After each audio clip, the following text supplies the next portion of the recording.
Assalamualaikum warahmatullahi wabarakatuh. Bagaimana kabarnya teman-teman? Insya Allah baik kan?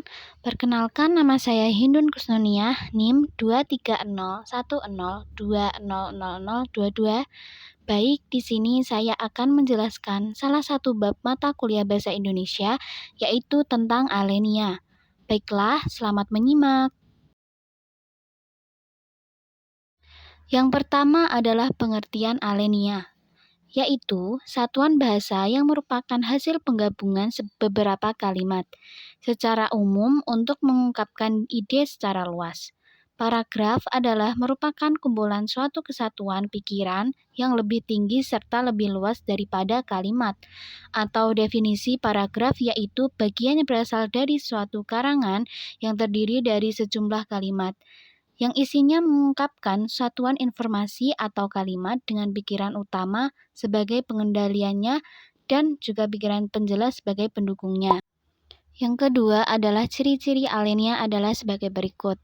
Yang pertama, kalimat pertamanya menjorok ke dalam atau letaknya agak ke dalam 5 ketukan spasi untuk jenis karangan yang biasa. Yang kedua, paragraf memakai pikiran utama yang dinyatakan dalam bentuk kalimat topik. Yang ketiga, setiap paragraf memakai sebuah kalimat topik dan juga selebihnya merupakan kalimat pengembang yang mempunyai fungsi menjelaskan. Yang keempat, paragraf memakai pikiran menjelas yang dinyatakan dalam kalimat penjelas. Yang ketiga adalah struktur. Alenia memiliki struktur sebagai berikut. Yang pertama, kalimat topik atau kalimat pokok adalah kalimat yang berisi ide pokok atau ide utama alenia.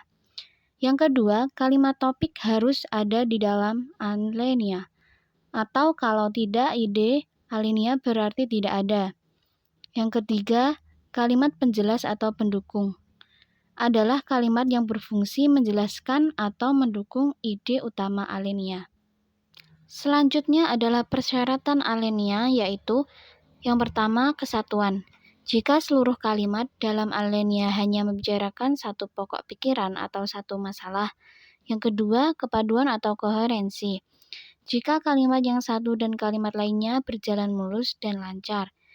Yang ketiga, melalui susunan logis dan berkaitan antara kalimat sehingga padu.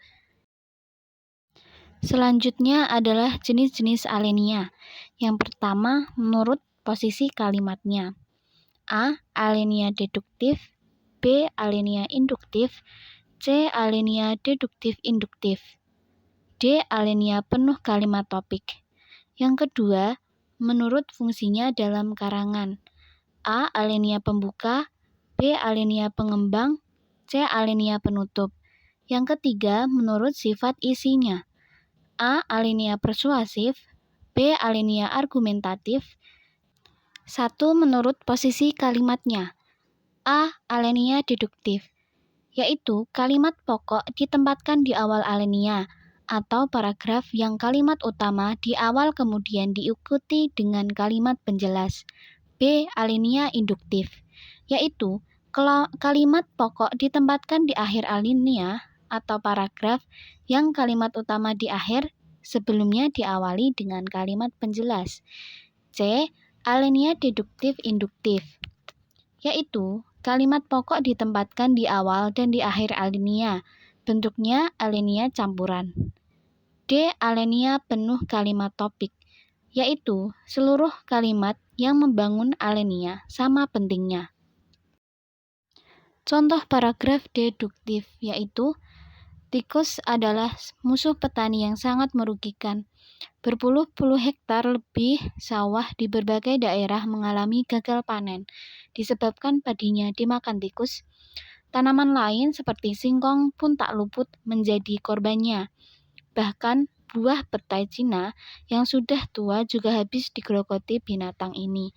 Tak hanya itu saja, bahkan binatang ternak seperti ayam dan bebek pun juga diserang tikus. Selanjutnya, contoh paragraf induktif, yaitu banyak sekali orang yang terkena penyakit sebagai akibat dari kurangnya kesadaran menjaga kebersihan, baik itu dari makanan, Pakaian yang kita gunakan maupun lingkungan tempat kita tinggal, padahal hampir semua dari kita sudah tahu bahwa kebersihan itu sangat penting untuk kesehatan.